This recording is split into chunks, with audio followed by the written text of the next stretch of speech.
To start or stop Windows Event Collector service in Windows 10 Home, right-click on Start menu icon, and then click or tap Computer Management. Next, click or tap Services and Applications drop-down menu. Select Services. Scroll down Services screen. Find Windows Event Collector service.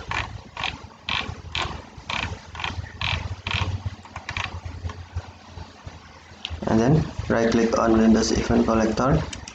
To start, select Start, or to stop, select Stop.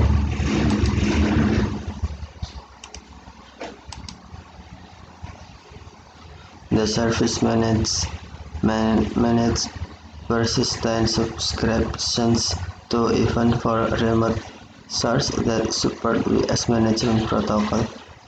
This includes Windows Vista Event Logs, hardware, and IPMI enabled event source. The service storage forwarded events in a local event log. If the service is stopped or disabled, event subscriptions cannot be created and forwarded event cannot be accepted. Okay, thank you for watching. Have a nice day.